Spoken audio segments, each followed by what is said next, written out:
नमस्कार। Prime times टेलिभिजनको विशेष प्रस्तुति निषेधाज्ञा कहिलेसम्ममा यहाँहरूलाई स्वागत छ। दर्शकहरू, हाम्रो यो कार्यक्रमको उद्देश्य भनेकै जसरी अहिले 74 जिल्लामा देशभर लकडाउनको अवस्था छ, हुन त केही सकारात्मक पाटाहरू पनि आएका छन्।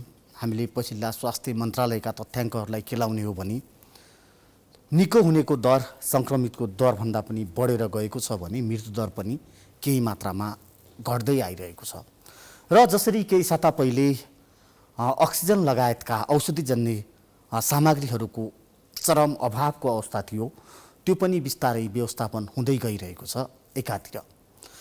अर्कोतिर जसरी सरकारले फ्रन्टलाइनरदेखि लिएर सबैलाई दुवै डोज खोप दिने तयारी गरे पनि त्यो भने अझै पुरा हुन सकेको छैन।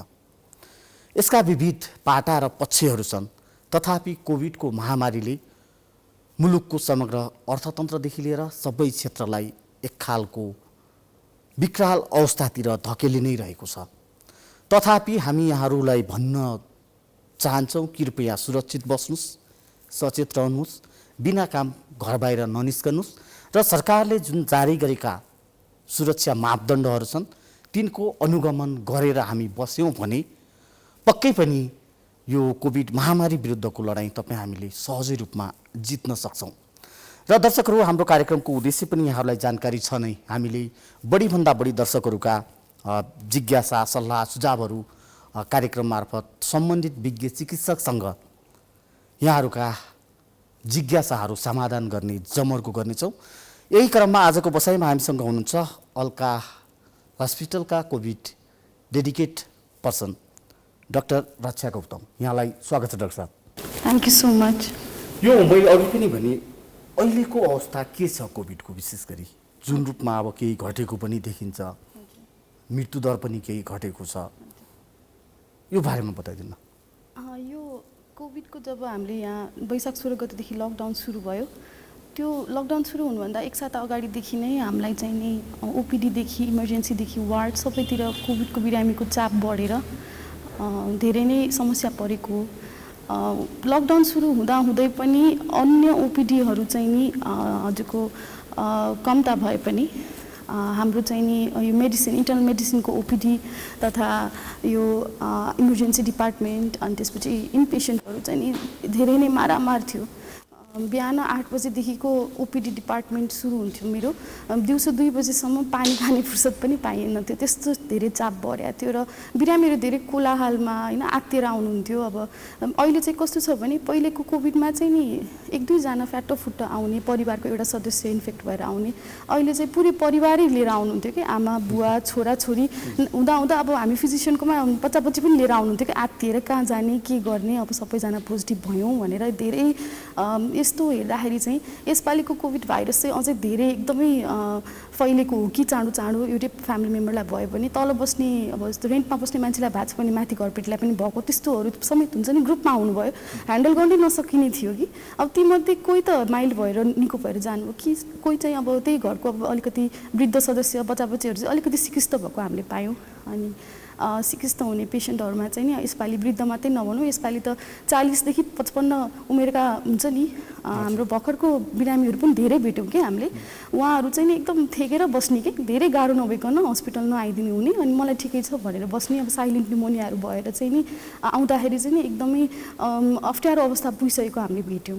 सो भइहाल्यो छ। मृत्युदर जुन बढ्ने डाक्टर साहब, हजुर हामी यो यहाँले भने जस्तो तेस्रो भेरिएन्ट पनि हाम्रो देशमा भेटिसकेको मन्त्रालयले नै अब जानकारी गइसकेको छ। यो अवस्थामा यो मृत्युदर बढ्नुका पछाडि जस्तै यहाँले भन्नुभयो निमोनिया भइसकेपछि मात्रै आउने अवस्था एकातिर थियो, तर त्यो बेलाको अवस्थालाई हेर्ने हो भने त हस्पिटल जहाँ बेड थिएन, अक्सिजन थिएन, घरमै बस्नु बाहेक विकल्प पनि थिएन मान्छेसँग। यो मृत्युदर बढ्नुको कारण चाहिँ के थियो? मृत्युदर बढेको चाहिँ भाइरस चाहिँ भाइरुलेन्ट भएर मात्रै होइन, मृत्युदर बढेको चाहिँ नि सङ्क्रमित जनसङ्ख्या पनि बढी भएको भएर चाहिँ हो। भन्नाले जस्तै त्यो पहिलाको भाइरसभन्दा यसपालिको भाइरसले चाहिँ झन् सिरियस भएको भन्दा पनि हामीले कसरी बुझौँ भने धेरै जनसङ्ख्यालाई सङ्क्रमित भएपछि आफसे आफ मृत्युदर पनि बढ्यो हो कुरा चाहिँ त्यस्तो हो है। अब उपचार त्यही नै हो, नयाँ भेरिएन्ट आयो भनेर नयाँ खाले उपचार आएको छैन होइन। अनि बिरामीको त्यो रोगको प्याटर्न पनि त्यस्तै नै छ, पहिलाको जस्तै छ, तर यसपालि त्यही हो एकदम धेरै बल्कमा आयो क्या बिरामीहरू। त्यही भएर कसैले अलिकता चाँडो आइदिनु भयो लकिली होइन, बिच हामीले चाहिँ ठ्याक्क क्याच गर्ने बेला मौका पायौँ, निमोनिया भयो भनेर ठ्याक्क थाहा पाइहाल्यो, उपचार सुरु भयो, त्यस्तोहरू चाहिँ जोगिनु भयो। अलिकता ढिला आउनेहरूलाई चाहिँ नि हामीले जोगाउन सकेनौँ, यङै भए पनि गाह्रो भयो, त्यसले चाहिँ मृत्युदर बढ्या हो कि जस्तो मेरो विचारमा, मेरो एक्सपिरियन्समा चाहिँ त्यस्तो लाग्यो मलाई। मान्छे यहाँ त भन्न आफै सक्रिय भएर डे फर्स्टदेखि यो निषेधाज्ञा सुरु हुनुभन्दा पहिले कि भन्न जब यो कोभिडको महामारी भयो सक्रिय रूपमै यहाँ आफै सक्रिय भएर काम गरिरहनु भएको थियो, त्यो अवस्थामा भन्न कस्ता कस्ता बिरामीलाई भन्न विशेष गरी हुन्छ नि कोही दीर्घरोगीको सवाल जस्तै हाम्रो पहिलो चरणको जुन कोभिडमा दीर्घरोगीहरू विशेष गरेर त्यसमा यो भन्न प्रेसर दमका रोगीहरू बढी थिए।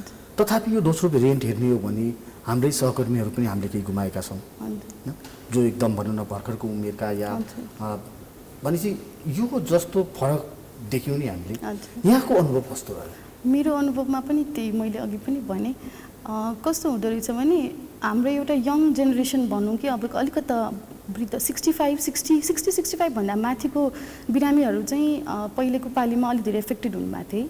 यसपालि चाहिँ नि 40+ नै धेरै एफेक्टेड भएको they tend to hold it back कि उहाँहरूले चाहिँ नि अब सुरुमा ज्वरो आउँछ जहिले पनि कोभिडको लक्षणहरू, त्यसपछि एक हप्ता कसैलाई 2-3 दिन ज्वरो आएर एकदम छ्याङ्ग हुन्छ कि बिरामी ठिक भएको महसुस गर्नुहुन्छ, कतिले त PCR पनि गर्नु हुँदैन सामान्य ज्वरो होला भनेर, स्पेसली यो यङ पेसेन्टहरूको कुरा गरेँ मैले।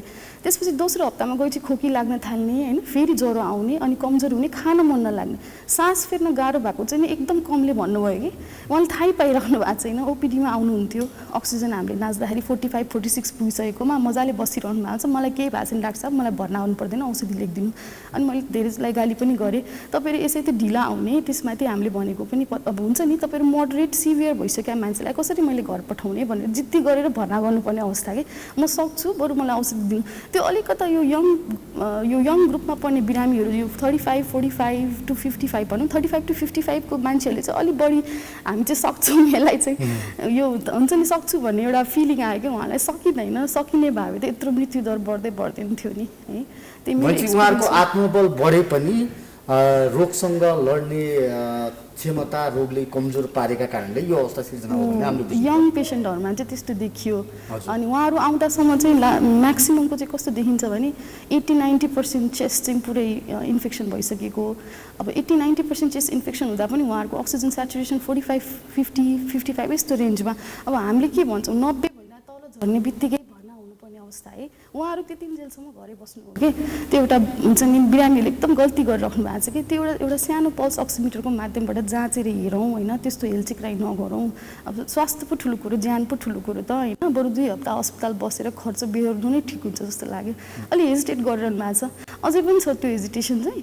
अहिले चाहिँ अलिकता यो गोइङ डाउनवर्ड छ नि, कोभिडको पेसेन्टहरू पनि अलिक कम हुँदै जानु भएको छ, मृत्युदर पनि घटिरहेछ, बिरामीहरू अहिले चाहिँ अलिक बढी सतर्क, एउटा एक्सरे गराइदिनु पर्यो भन्दै आउनुहुन्छ, निको भइसक्यो बिरामीहरू।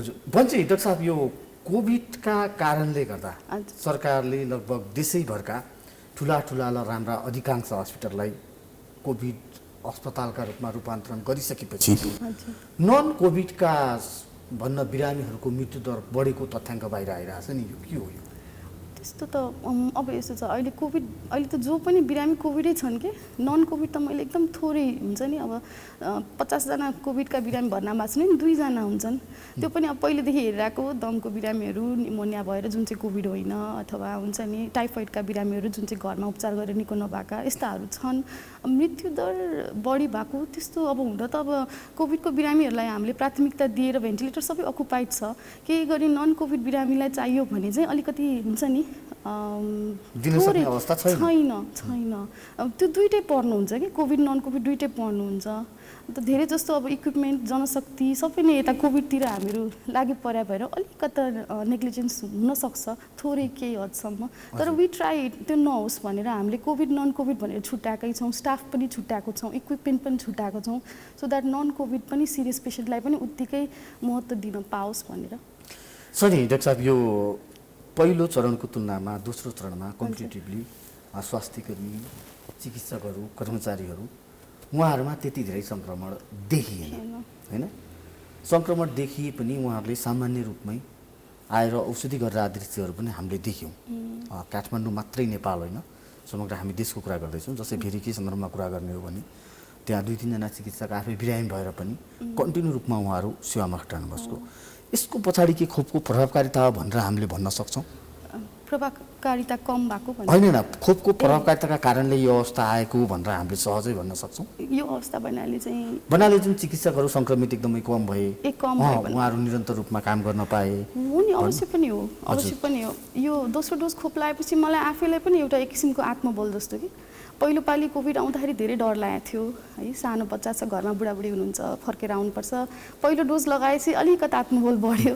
यो दोस्रो डोज लगाएर 1 महिना कटेपछि चाहिँ लो अब चाहिँ नि हुन्छ नि आर्मी जस्तो कि अब चाहिँ वारमा जानुलाई रेडी छौँ भने जस्तो भएको छ। तर अब त्यही हुँदाहुँदै पनि केही चिकित्सकहरूको ज्यान गएको छ 2टै खोप दिँदै पनि। अब यो चाहिँ नि अब ब्रेक थ्रु इन्फेक्सनहरूको कारणहरू भन्ने आइरहेको छ न्युजहरूमा। हाम्रो डाक्टर अग्रवाल के अग्रवाल दिल्लीको यो कोभिड हेडका जुन चाहिँ एकदम लागि परेको थियो, अक्सिजन लगाएर उहाँले क्लासेसहरू लिइराख्नु भएको थियो बिचरा लास्टसम्म पनि। उहाँ 2टै डोज लाउनु भएको पनि बित्नु भएको छ। हाम्रो यहाँ नेपालमा पनि डाक्टर पूज्यश्री अप्थाल्मोलोजिस्ट हेड अफ डिपार्टमेन्ट, उहाँको पनि डेथ भयो। उहाँ सी वाज भ्याक्सिनेटेड, 2टै डोज लाउनु भएको थियो। अब यस्तो अब 1000जनामा 1-2 जनालाई त्यस्तो परेको छ भवितव्य भनौँ कि ब्याड लक भनौँ होइन। तर म्याक्सिमम चाहिँ यो भ्याक्सिनले चाहिँ जोगाएकै छ भन्नुपर्छ। डाक्टर साहब, कोही दर्शक हामीसँग जोडिनु भएको छ, हामी उहाँसँग कुरा गर्छौँ। हेलो हेलो हेलो हजुर, यहाँलाई स्वागत छ। कहाँबाट को बोल्दै हुनुहुन्छ? हजुर, डाक्टर म्याडमसँग यस्तो सानो कुरो राख्नु पऱ्यो भनेर। ए हस्, यहाँको जिज्ञासा डाक्टर साहबसँग राख्नुहोस्। जिज्ञासा चाहिँ सर, हाम्रो यो सुकेदारा टोलभित्र हाम्रो एकता बस्ती हुनुहुन्छ सर? हजुर, एउटा बोल्दै थियो। यहाँ हाम्रो टोलमा चाहिँ तपाईँको 60देखि माथिमा चाहिँ धेरै के अरे वृद्धहरू छन्, बुढापाकाहरू छन् सर। अनि यो 60देखि माथिको यो भ्याक्सिन चाहिँ कहिलेसम्म चाहिँ आउन सक्छ सर? यो हाम्रो पहिलोचोटि केही पनि भएको छैन खोपहरू? कुनै पनि डोज लगाउनु भएको छैन यहाँले अहिलेसम्म? लगाएको छैन सर। 60देखि माथिको उमेरका। हस्, म डाक्टर साहबलाई यहाँको जिज्ञासा समेट्नका लागि प्रयास गर्ने कोसिस गर्छु। डाक्टर साहब, प्रश्नको लागि धन्यवाद। एक्चुअली यो भेरोसिल भ्याक्सिन जुन सिनोभ्याक चाइनाबाट आएको चाहिँ नि 18 to 60 इयर्स ओल्डमा मात्रै स्टडी भएको भ्याक्सिन हो।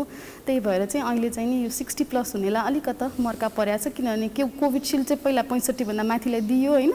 अब यो बिचमा पर्नुहुने मान्छेहरूलाई चाहिँ म के भन्छु भने अलिकति धैर्य गर्नुहोस् होइन। आवश्यक दूरी कायम गरेर घरमा यो सतर्क भएर बसिराख्नु होइन, भिडभाडमा नजाउँ। अहिले चाहिँ नि भ्याक्सिनको लागि प्रतीक्षा नै गर्ने हो। स्वास्थ्य मन्त्रालयबाट हामीलाई केही नोटिस आउँछ होला। यो 60+ हुनुहुने जो चाहिँ भ्याक्सिन एउटा पनि लाउनु भएको छैन उहाँहरूको लागि चाहिँ केही न केही विकल्प निकालेर उहाँहरू आउनुहुन्छ होला। सो धैर्य गर्नुहोस् भन्न चाहन्छु। हजुर डाक्टर साहब, यो खोपकै सन्दर्भमा धेरै कुराहरू आइरहेका छन्। अन्त मन्त्रालयले पनि एक खालको तयारी त गरेको छ नै।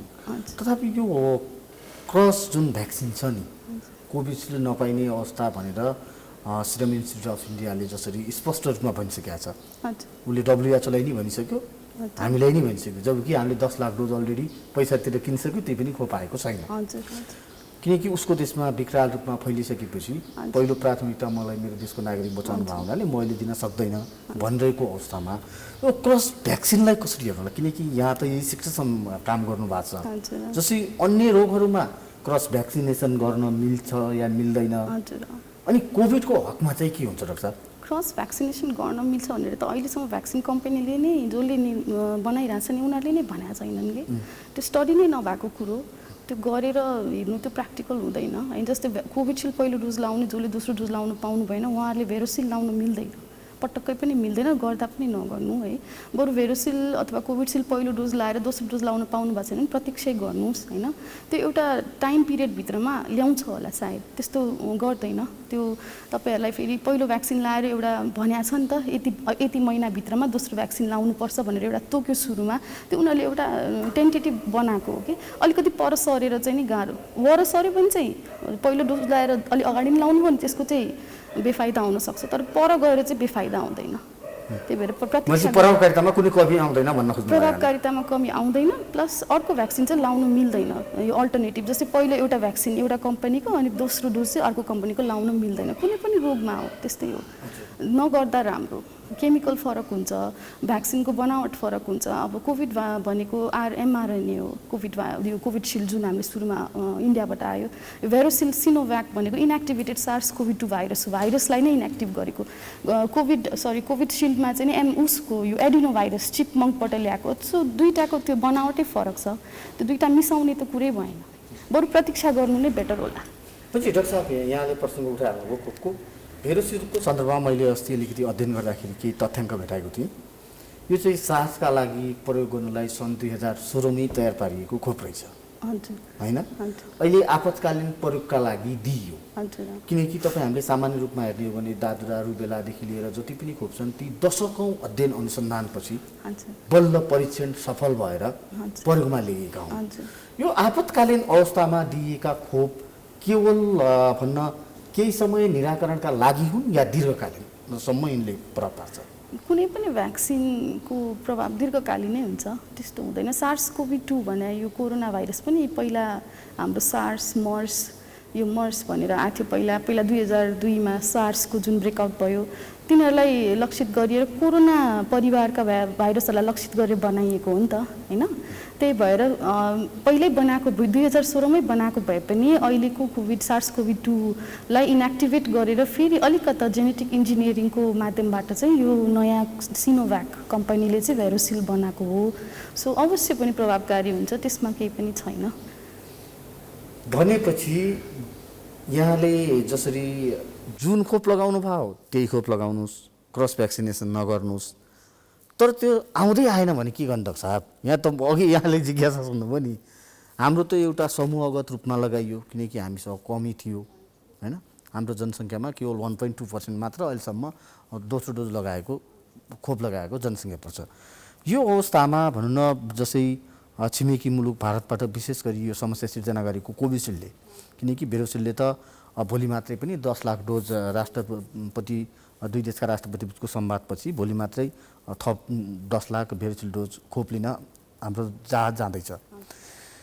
यो कोभिसिल्डका कारणले गर्दा जसै प्रारम्भमा 4 देखि 8 हप्ता भनियो, त्यसपछि फेरि 8 देखि 12 हप्ता भनियो। अस्ति सेरमकै विज्ञप्ति हेर्ने हो भने 12 देखि 16 हप्तासम्म पनि यसको प्रभावकारिता घट्दैन, यो लगाउँदा हुन्छ भन्ने खालका यो अन्यलग्रस्त कुराहरू चाहिँ डाक्टर साहब, यो मेडिकल साइन्समा यस्ता कुरा हुन्छन् र भने? एउटा हुन्छ, यो अब एउटा अहिले पेन्डेमिक पिरियड भयो भएर सबै आफूले आपत पर्यो भने जेठी गर्न मिल्ने हो? होइन, यो प्यानिक गर्नु भइरहेछ कि मान्छेहरू, किनभने दुईवटा खोप लाउनेहरू प्रायः जोगिएको देखिरहेछ होइन? हाम्रो पनि लाउनु पाएन थियो, त्यो जसलाई नै हुन्छ। त्यो अहिले यो कोभिडको यो पेन्डेमिक नभएको र सामान्य अरू कुनै भ्याक्सिन भए यति धेरै क्वेसन आउँदैन थियो कि जस्तो लाग्यो। ठिकै छ 2 हप्ता पछाडि लाउँला अथवा 1 महिना पछाडि लाउँला भन्ने। अहिले चाहिँ कस्तो धेरै क्युरियोसिटी धेरै होइन, धेरै स्टडी चाहिँ गुगल स्टडीहरू धेरै भइरहेछ। साइन्टिस्टहरूले भनिराख्नु भएको छ 12 देखि 16 भनेपछि केही न केही त होला नि, त्यतिकै त भन्नु हुँदैन नि। सो अब त्यस्तो मान्नु पर्दैन, वेट गर्दा हुन्छ। त्यो दोस्रो डोज अलिकति ढिला लगाएर फरक पर्दैन। हजुर डाक्टर साहब, हामी कार्यक्रममा अरू पनि हाम्रा दर्शकहरूका केही कल लिनेछौँ। अहिले पनि कार्यक्रममा बेला भएको छ छोटो विश्रामको।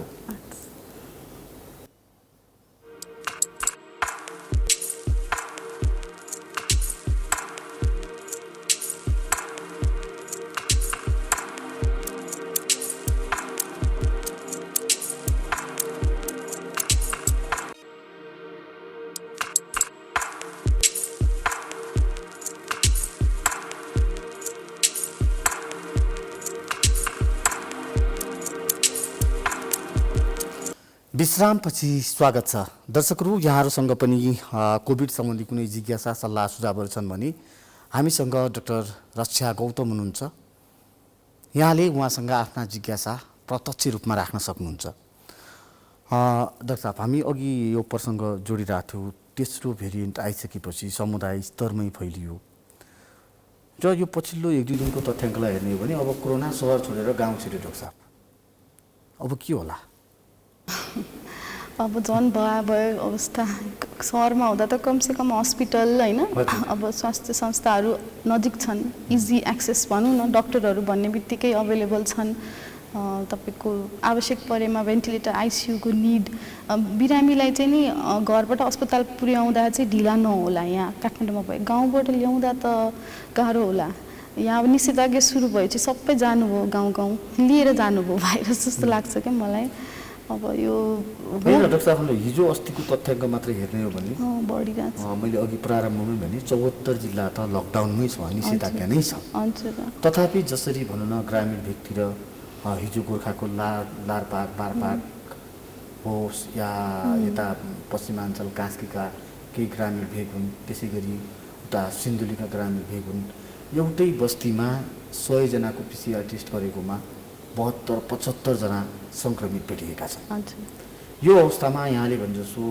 गाउँमा त्यति सहज रूपमा एउटा सिटामोल पाउन पनि गाह्रो हुने गाउँ पनि हाम्रै देशभित्र छन् यो अवस्थामा उहाँहरू कसरी सजग बस्ने कसरी सतर्क बस्ने के सावधानी अपनाउँदा बेटर हुन्छ हजुर सावधानी चाहिँ त्यही हो अब रोग लागिसकेपछि आइसोलेसन हो रोग लागेको छैन रोगीसँग एक्सपोज हुनुभएको छ भने क्वारेन्टाइन त्यो चाहिँ नि गाउँ गाउँमा बरु हुन्छ नि एउटा टोलीहरू गएर जनचेतनामूलक कार्यक्रमहरू गरेर किनभने हामीले जसरी टिभी हेर्छौँ सोसियल मिडियाहरू चलाउँछौँ गाउँमा त्यस्तो छैन नि अब सिम्टम्सहरूदेखि लक्षणहरू पनि उहाँहरूले चाहिँ अब कोरोना भनेकै कतिले त बुझ्नु नै भएको छैन होला के हो है त्यो एउटा जनचेतनाको कमी त अब अवश्य पनि हुन्छ गाउँमा हामीले चाहिँ नि हाम्रो साइडबाट चाहिँ नि एउटा जनचेतनामूलक कार्यक्रमहरू गर्ने बरु टेलिभिजनको थ्रुबाट हुन्छ कि गाउँलाई नै स्पेसिफिकली फोकस गरेर गर्दा चाहिँ अलिकता हेल्प हुन्छ कि डाक्टर साहब कोही दर्शक जोडिनु भएको छ हामीसँग हेलो हजुर सर कहाँबाट को बोल्दै हुनुहुन्छ यहाँलाई स्वागत छ हजुर नमस्कार म यहाँ लमजुङ बेसी सहरबाट देवीलाल बोले हजुर यहाँको जिज्ञासा डाक्टर साहबले राख्नुहोस् है हजुर मेरो जिज्ञासा चाहिँ मलाई यो 22 को 30 गतेतिर मलाई चाहिँ ज्वरो थियो है हजुर हजुर अनि मैले औषधि खाएँ मैले हस्पिटल गएर डाक्टर साहबसँग चाहिँ यही लमजुङ सामुदायिक हस्पिटलबाट मैले चाहिँ औषधि ल्याएर डाक्टर साहबसँग चेकअप गराएँ 30 को एक्सरे गराएँ अनि ब्लडको चाहिँ रिपोर्टहरू सबै हेरियो अहिले मेरो ज्वरो पनि ठिक भइरहेको छ खोकी पनि छैन अब मैले कति दिन जति मैले अब यो अलगै बस्नुपर्ने हो आज मैले औषधि खाएको करिब कति दिन भयो 30 गते भनेपछि आज कति गते 16 गते आज पछि यहाँले यहाँको पिसिआर टेस्ट गराउनु भएको छ कि छैन पिसिआर चाहिँ गरिएन पहिला चाहिँ गरेको पोहोरको वर्ष गरिएको थियो नेगेटिभ थियो अहिले चाहिँ मलाई ज्वरो र खोकी थियो मैले हस्पिटल गएर औषधि खाएपछि अहिले पूर्ण रूपमा स्वस्थ भयो जस्तो मलाई महसुस भएको छ डाक्टर साहब यहाँको डाक्टर साहबसँग सोद्धाखेरिमा ज्वरो हटेपछि राम्रो हो अहिले चाहिँ खोकीको औषधि खाइरहनु भनेर फेरि खोकीको औषधि चेन्ज गरिदिनु भयो खोकी पनि मलाई अहिले छैन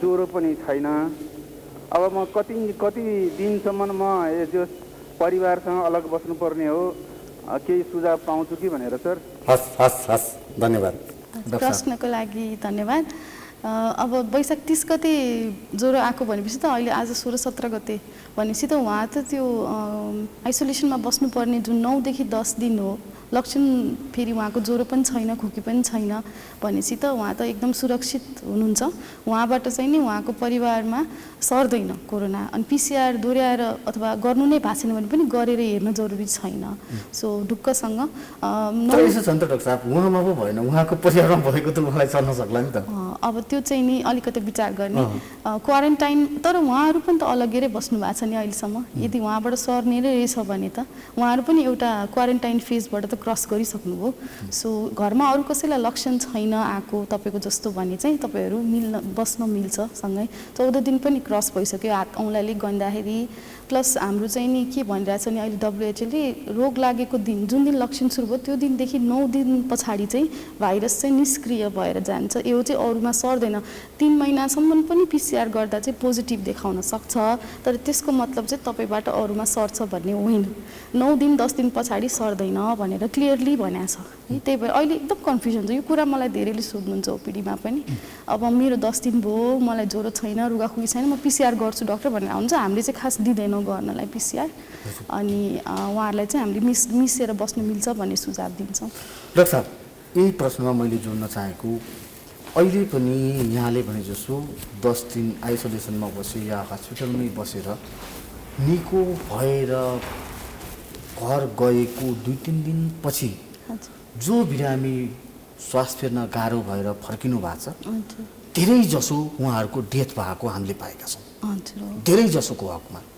यो चाहिँ किन के उहाँहरूलाई सङ्क्रमणले च्यापिरहेको थियो या हामीले हतारमा उहाँहरूलाई भन्न पिसिआर टेस्ट गर्न लगाएर हो कि या उहाँहरूको हस्पिटलमा जस्तो घर गइसकेपछि उचित स्याहार सुसार हुन नसकेर हो कि यो किन होला डाक्टर साहब? एकदमै क्रिटिकल केसमा पनि हाल त आफै हेरिरहनु भएको छ। लाइक हस्पिटलमा भर्ना भएर घर गएकोहरू हजुर घर गएर फेरि हस्पिटलै फर्किसकेपछि उहाँहरूको डेथको अवस्था बढी यो कोही कोही बिरामीहरू जस्तो पनि हुनुहुन्छ जस्तै अब चाहिँ ल अब क्रिटिकल यो सिभियर इलनेस छैन, अब अक्सिजन पनि चाहिएको छैन, औषधिहरू पनि लगभग दियो अनि बिरामी आफै खान सक्ने होइन एपेटाइट पनि आयो फर्केर रुचि खानलाई।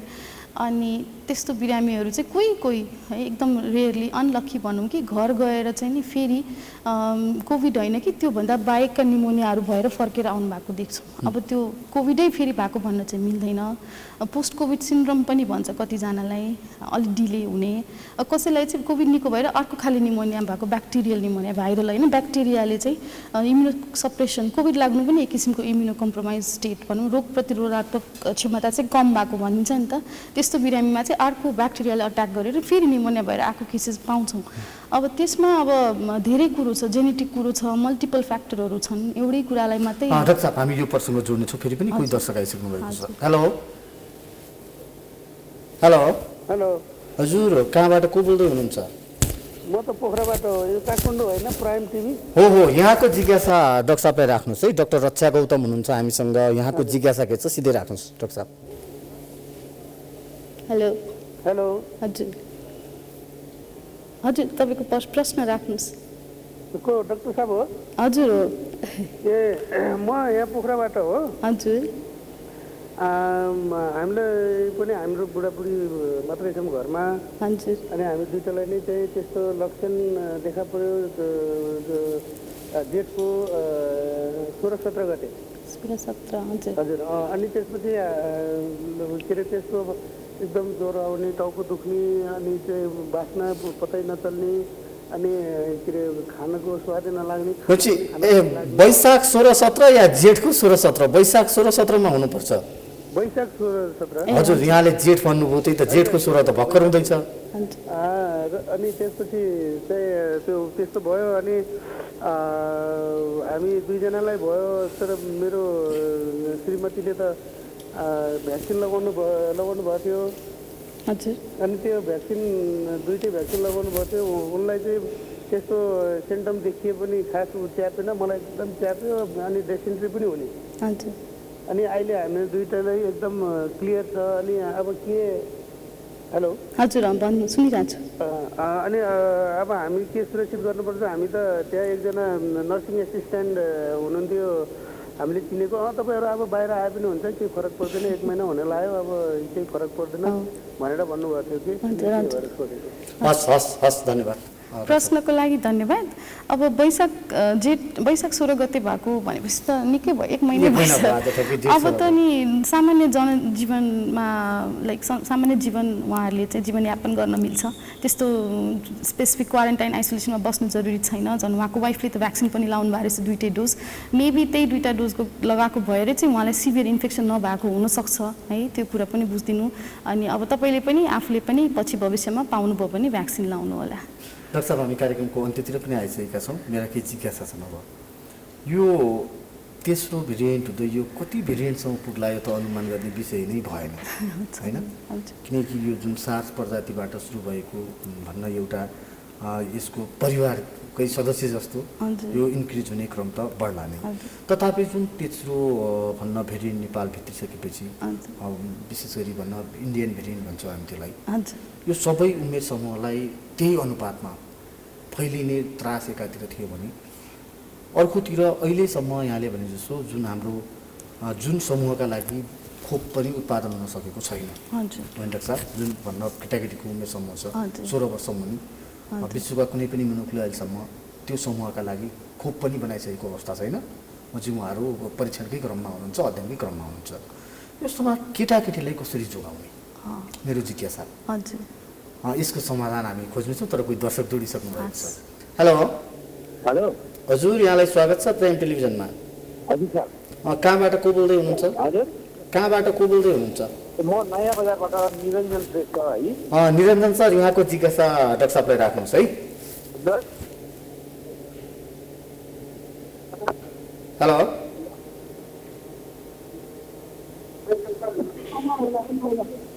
डाक्टर नमस्ते। नमस्ते। यहाँको जिज्ञासा राख्नुहोस्, यहाँको जिज्ञासा राख्नुहोस्। नमस्ते। हजुर नमस्ते। निरञ्जनजी तपाईँको क्वेसन के होला? काटी उहाँसँगको हाम्रो सम्पर्क विच्छेद भएको छ। फेरि पनि हामी अरू कलरहरू जो हुनुहुन्छ, दर्शकहरू जो हामीसँग प्रत्यक्ष जोड्नु भएको छ, उहाँका जिज्ञासाहरू लिनेछौँ। डाक्टर साहब, मैले अघि जुन भने बच्चाहरूलाई चाहिँ कसरी कसरी जोगाउने? जोगाउने केटाकेटीलाई? अहिले अमेरिकामा त 12 वर्ष माथिको बच्चाहरूलाई लगाउन सुरु गरिसकेको छ भ्याक्सिन है। अब उता सुरु भयो भने चाहिँ हाम्रो पनि आउला नि पालो केही महिनामा। त्यो 15 वर्ष माथिलाई भनेको छ डाक्टर साहब, परीक्षणका क्रममा 15 वर्ष माथिलाई। अब त्यो भन्दा बिलो भएका बच्चाहरूलाई जोगाउनु चाहिँ हाम्रो अब यो नेक्स्ट वेभ आउने जुन डर छ नि, यो पहिलो दोस्रो तेस्रो चौथो कति आउँछ त अब प्रेडिक्ट गर्न सकिँदैन होइन। तेस्रो वेभमा चाहिँ बच्चाहरूलाई अझै बढी असर गर्ने हो कि भनेर एउटा डर चाहिँ छ मनमा। आफ्नो पनि सानो बच्चा छ है, त्यही भएर अब हामीले चाहिँ नि त्यही हामीले जुन एडल्टहरूले सुरुमा भ्याक्सिन नआउँदा जे सावधानी अप्नायौँ, बच्चाहरूलाई पनि त्यही अब हतार यो लकडाउन खुल्ने बित्तिकै स्कुल प्री स्कुलहरू आवश्यक छैन भने नपठाउने होइन, बरु घरमै राख्ने, बाहिर खेल्नमा टोल छिमेकमा बच्चाहरूलाई इन्करेज नगर्ने। अब अलिकति गाह्रो चाहिँ हुन्छ, घरमा बसाइराख्न मन गर्दैनन् बच्चाहरू होइन। अनि हातहरू धोइदिइराख्ने, पोषण खानेकुराहरू पोषणयुक्त खानेकुराहरू खुवाउने है, इन्करेज गर्ने। अनि उनीहरूलाई पनि अलिअलि कोरोना सम्बन्धी बुझ्न सक्नेसम्म उमेरका बच्चाहरूलाई चाहिँ कोरोना सम्बन्धी जनचेतनामूलक चाहिँ घरमै यो गर्ने शिक्षित बनाउने चाहिँ हामीले प्रयास गर्नुपर्छ। त्योभन्दा बाहेक त अब हामीले के गर्न सक्छौँ र। र साथ फेरि पनि कोही जोडिसक्नु भएको छ। हजुर हेलो हेलो हजुर, कहाँबाट को बोल्दै हुनुहुन्छ? ए हजुर, म पृथ्वी गुरुङ पोखराबाट बोल्दैछु। हजुर गुरुङ सर, यहाँको जिज्ञासा राख्नुहोस् डाक्टर साहबलाई है। मेरो चाहिँ डाक्टर साहबसँग के थियो भने हामी चाहिँ परिवार 3जना परिवार चाहिँ कोभिडको पेसेन्ट थियो। अहिले हामी चाहिँ रिकभर भएर चाहिँ नेगेटिभमा गइसकेका छौँ।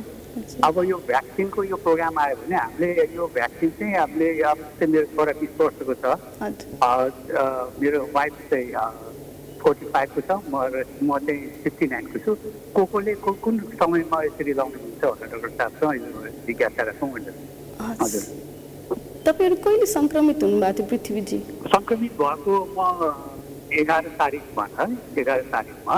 हजुर हजुर, अहिले हामी चाहिँ अब रिकभर भएर नेगेटिभ भइसक्यो। हजुर, 11 मेको 11 भन्नुभयो? हजुर 11। अनि त्यति बेला लक्षण सबैलाई आएको कि? लक्षण चाहिँ सुरुमा मलाई देखिएको थियो। हजुर हजुर, लक्षण देखेपछि यो जिउ दुख्ने, ज्वरो त आएको थिएन। हजुर, जिउ दुख्ने, अनि अलिकति यो टेस्टहरू हरायो, नाकको टेस्टहरू हराएको भएर हामीले परिवारै पिसिआर गर्दाखेरि त्यसरी देखियो कि। Thank you for the question. यस्तो छ, यो सिडिसी गाइडलाइन्समा चाहिँ के भन्छ भने रोग नै एक किसिमको भ्याक्सिन हो कि। जब रोग लागेर निको हुन्छ नि, हाम्रो शरीरले प्राकृतिक एउटा एन्टिबडिजहरू चाहिँ पैदा गरेर रोगसँग लड्ने एन्टिबडी चाहिँ 3 महिनासम्म एउटा ड्युरेसन छ ठ्याक्क है। 3 महिनासम्म चाहिँ भ्याक्सिन नलाउँदा पनि फरक पर्दैन, रिइन्फेक्सन हुने चान्स एकदम कम छ त्यो 3 महिनामा है। अहिले यो भ्याक्सिनको हाहाकार भइरहेको बेलामा यस्तो व्यक्तिहरूले चाहिँ नि भ्याक्सिन नलाएर 3 महिना चाहिँ म पर्खिन्छु, 3 महिनापछि चाहिँ अनि आएपछि फेरि 2टै डोज जुन आउँछ जुन अभाइलेबल छ त्यो लाउँदा बेटर है। तर अब त्यसो भनेर हुँदैन भन्नुहुन्छ कतिले चाहिँ, होइन हामी पनि लाउने, हामी चाहिँ किन 3 महिना पर्खिने भन्नुहुन्छ। 90 दिनको एउटा त्यो ड्युरेसन भनेको छ नि, र रोगको सङ्क्रमणको दिनदेखि 90 दिनसम्म चाहिँ लाउनु जरुरी छैन।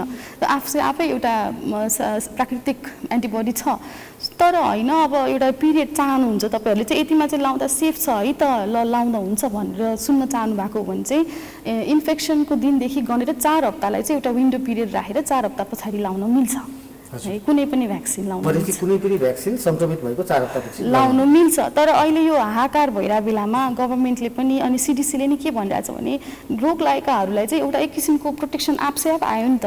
त्योहरू नलागेका जुन चाहिँ अलिकता डेन्जरसमा अलिकति खतरा जुनमा हुनुहुन्छ उहाँहरूलाई चाहिँ मौका दिनुपर्छ कि जस्तो लाग्छ कि मलाई। हजुर डाक्टर साहब फेरि पनि कोही दर्शक जोडिसक्नु भएको छ, हामी उहाँसँग कुरा गर्छौँ। हेलो हेलो हजुर, यहाँलाई स्वागत छ। कहाँबाट को बोल्दै हुनुहुन्छ? म पेप्सी खोलाबाट लक्ष्मण सापकोटा। लक्ष्मणजी, यहाँको जिज्ञासा राख्नुहोस् डाक्टर साहबलाई।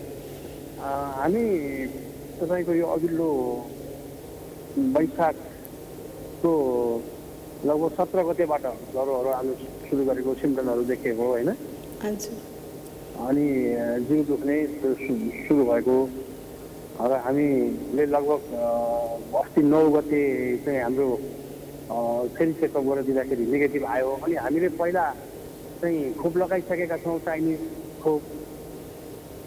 हामीले अघिल्लो 27 गते वैशाखको 27 गते हामी त्यो खोप लगाएको। अब हामीले कहिले त्यो खोप लगाउनु हुन्छ र मैले लगाएको हामीले यो कोभिड भएको कति दिनपछि त्यो प्लाज्मा थेरापी हामीले चाहिँ दिन सक्छौँ, डोनेसन गर्न सक्छौँ भनेर। हस्, यहाँलाई धेरै धेरै धन्यवाद डाक्टर साहब। उहाँको एउटा राम्रो जिज्ञासा आयो कि उहाँहरूले प्लाज्मा थेरापी कति दिनपछि हामी दिन सक्छौँ भन्नुभयो एउटा। अर्को, उहाँहरूले खोप लगाएर पनि सङ्क्रमित हुनुभएको छ, अब निको हुनु भएको छ, कति दिनभित्र उहाँहरूलाई खोप लगाउँदा बेटर हुन्छ भन्नु? त्यही सेम हो, त्यही नै हो सबैलाई है। उहाँहरूले खोप लगाएर दोस्रो खोप लाउनु अगाडि सङ्क्रमित हुनुभयो है, त्यही भएर चाहिँ त्यो दिनदेखि 4 हप्तासम्म चाहिँ नलगाइदिनु। त्यसपछि अझ सके 3 महिना नलगाए नि हुने हो कि, तर धैर्य छैन। मान्छेहरूले चाहिँ पायो भने लगाइहालौँ भन्नु छ कि एउटा होडबाजी जस्तो। त्यस्तो 3 महिना पर्खेर फेरि दोस्रो डोज चाहिँ नपाएला भन्ने डर पनि छ। त्यस्तोहरूलाई चाहिँ 4 हप्ता चाहिँ मिनिमम चाहिँ वेट गर्नुहोस्, त्यसपछि लगाउँदा हुन्छ भने। प्लाज्मा डोनेसनको लागि यो कोभिड लागेर निको भएकाहरूले त्यही 2 हप्ता पछाडि चाहिँ प्लाज्मा डोनेट गर्न मिल्छ। पछि यो प्लाज्मा जुन डोनेटको कुराहरू आइरहेको छ डाक्टर साहब, यो बिचमा यसको प्रभावकारिताका विषय पनि निकै जोडिए। के हो यथार्थता हाम्रो दर्शकहरूलाई स्पष्ट बताइदिनुहोस्। प्लाज्माको अहिले खास यो उसले गाइडलाइन्सहरूले त पर्दैन, छँदै छैन भनिसक्यो नि। मलाई पनि खासै म पनि इन्करेज गर्दिनँ एउटा बिरामीलाई प्लाज्मा खोज्ने बर्डन होइन, कहाँ गएर खोज्ने, सम्बन्धित ग्रुपको प्लाज्मा चाहियो फेरि होइन, रोगसँग कति धेरै क्राइटेरियाहरू फुलफिल भएको ग्रुप चाहियो, एकदम धेरै यस्तो बिरामी क्रिटिकल भएर आइसियुमा होइन, त्यस्तो अवस्थामा फेरि एउटा प्लाज्मा लिएर आऊ भनेर एउटा बोझ उनीहरूलाई दिन चाहिँ अब पर्दैन जस्तो लाग्यो कि। पहिला थियो सुरुवातमा, अब स्टडी भइरहेको थियो होइन, हुन्छ कि भन्ने हामीलाई पनि आश थियो है, हामीले पनि 1-2जनालाई गऱ्यौँ प्लाज्मा थेरापी, तर खासै प्रभावकारी देखिएन। त्यही भएर यो प्लाज्माको लागि अब पर्दैन जस्तो लाग्यो मलाई दौडिनलाई। अहिले कम पनि भएको छ सोसियल मिडियामा, नभए यो ग्रुपको प्लाज्मा चाहियो, त्यो ग्रुपको प्लाज्मा चाहियो भनेर अर्जेन्ट उसहरू आइरहन्थ्यो पोस्टहरू। अनि मैले त्यहाँ कतिमा लेखिदिन्थेँ कि अहिले ड्रपै गरिसक्यो प्लाज्मा थेरापीको लागि, किन बिरामीलाई दुःख दिनु, बिरामीको मान्छेलाई दुःख नदिनु भनेर हामीले पोस्ट पनि बनाइरहेछौँ। मान्छे डाक्टर साहब, यो अचम्म कस्तो रोग भइदियो भने चाहिँ यो जतिपटक नयाँ नयाँ भेरिएन्ट आउँछ र लक्षण पनि नयाँ नयाँ लिएर आउँछ, उपचार पनि अब नयाँ नयाँ, चिकित्सकहरूका पनि भन्न आफ्नै किसिमका लजिक भेटिन्छ। आयुर्वेदिक चिकित्सकको एउटा लजिक भेटिन्छ, यता होमियोपेथिकको एउटा भेटिन्छ। यहाँहरू जो फ्रन्टलाइनमा काम गर्नुहुन्छ यहाँहरूको अनुभवले अर्को कुरो बताउँछ। यो प्रसङ्ग जोड्नेछौँ, तर कोही दर्शक हुनुहुन्छ। हेलो हजुर, यहाँलाई स्वागत छ। नमस्कार है डाक्टर साहबसँग यहाँको जिज्ञासा राख्नुहोस्। हजुर डाक्टर नमस्ते। नमस्ते। यो कुरा सोधौँ भनेर डाक्टर। हजुर, यो कोभिडको भ्याक्सिन चाहिँ हामीले दुईटै लगाइसक्यो होइन सर? हजुर। अनि कसैले भन्छ 3 महिना, कसैले भन्छ यो 4 महिनादेखि काम गर्दैन भन्छ, हो र सर? थ्याङ्क यू क्वेसनको लागि थ्याङ्क यू। उहाँले सोध्नु भएको क्वेसन चाहिँ धेरै अब अहिले एकदम कमन भएको छ कि काम गर्छ कि गर्दैन भन्ने कुरो त हामीलाई के थाहा, अब भविष्यमा थाहा हुँदैछ, स्टडी अनुसन्धानको क्रममा छ हो। अनि तर काम भइरहेछ कि भन्ने एउटा मैले अहिले पनि भने मनोबल बढेको छ। हामी यो स्वास्थ्यकर्मीहरू 2टा डोज लाउनेहरूलाई चाहिँ अलिकति मनोबल चाहिँ बढाएको छ। अलिकति स्वास्थ्यकर्मीहरू बिचै सङ्क्रमण चाहिँ कम भएको हो कि अनि भयो होला बिचमा सामान्य 2टै यो भ्याक्सिन दिनेहरूमा नि सामान्य लक्षण आयो होला, तर हामीले थाहै नपाई माइल्ड भएर गयो कि हुन्छ नि। पहिलेको पालि जस्तो स्वास्थ्यकर्मीहरू नै सिकिस्त भएर धेरै स्वास्थ्यकर्मीहरू नै कामबाट बाध्य भएर घर बस्नुपर्ने अवस्था चाहिँ यसपालि देखिएन। सो त्यो भनेको एक किसिमले एउटा पोजिटिभ एउटा कामै गरेको रहेछ भ्याक्सिनले भनेर बुझ्नुपर्छ। हामी अन्त्यतिर छौँ। मैले अघि जुन प्रसङ्ग जोडेको थिएँ यो सबैका आफ्ना आफ्नै परिभाषा भयो। हजुर। यो कोभिडका सन्दर्भमा यो औषधिको सन्दर्भमा पनि दुई थरी कुरा छन्। हजुर। कसैले फलानु चिज खान हुने, फलानु औषधि खान नहुने, कसैले भन्न बिरामी कोभिडको बिरामी निको भएर गएपछि 1 वर्षलाई पुग्ने खालका भिटामिनदेखि लिएर सबै भारी बोकाएर पनि हिँडेको हामीले देखेका छौँ। कसैले फेरि सिटामोल बाहेक केही पनि नखानुहोस् भन्छन्। यथार्थमा के हो अन्त्यमा हाम्रो आम दर्शकलाई स्पष्ट बताइदिनुहोस्, कोभिड निको भएर गइसकेपछि या कोभिड कालमा खाने औषधि के? कोभिड सामान्य लक्षणमा खाने भनेको प्यारासिटामोलै हो ज्वरोको लागि। अब कतिजनाले प्यारासिटामोलले छोएन भन्नुहुन्छ, 6 घन्टामा खाने प्यारासिटामोल भन्छौँ। होइन हामीलाई त हुँदैन भन्छन्। उहाँलाई आइबुप्रोफेन नेप्रोक्सेनहरू पनि छ, अल्टरनेटिभ छ, गाइडलाइन्सहरू छ। योभन्दा बढी आवश्यक छैन पनि भनेको छ है। खोकी सुक्खा खोकीका औषधिहरू पाइन्छ फार्मेसीमा। सुक्खा खोकी निको भइसक्दाखेरिसम्म नि अलिक पछिसम्म पनि हुनसक्छ, आत्तिनु पर्दैन है। भाइटामिन्सहरू चाहिँ नि हामीले घरमा स्वस्थकर खानाहरू खायौँ भने, घाममा बस्यौँ भने भाइटामिन्स सेपरेटली सप्लिमेन्ट खान नेसेसरी छैन। तर अब घाममा बस्न छैन कन्भिनियन्ट भने अथवा अलिकति रोग संलग्न क्षमता अलिक कम छ भने भाइटामिन बी कम्प्लेक्स, जिङ्कहरू, भाइटामिन सी को पनि रोल हामीले भेट्यौँ। भाइटामिन डी त स्टडी नै भएको छ, अनुसन्धानै भएको एउटा भाइटामिन डीले चाहिँ चलाउँदा चाहिँ बिरामीको मोर्टालिटी मर्ने प्रतिशत चाहिँ घट्ने भनेर यो प्रुफ नै छ। हामीले इन पेसेन्टलाई चलाउँछौँ भाइटामिन डी 1 वीक। हजुर। अनि सो त्यस्तो खासै स्पेसिफिक केही छैन, यो फिजिसियन टु फिजिसियन डिपेन्ड गर्छ। कसैलाई मन लाग्छ भाइटामिन्सहरू चलाउनु भने चलाउनुहुन्छ, उहाँहरूको इच्छा हो, त्यसमा रङ केही पनि छैन। अनि कसैलाई होइन तपाईँलाई चाहिँदैन जस्तो उहाँले आफूले क्लिनिकल एक्सपर्टिजको आधारमा होइन चाहिँदैन ल यति भए पुग्छ घर गएर अब आराम गर्ने खानाहरू स्वस्थकर खाने भन्छ नि उहाँको हो त्यो।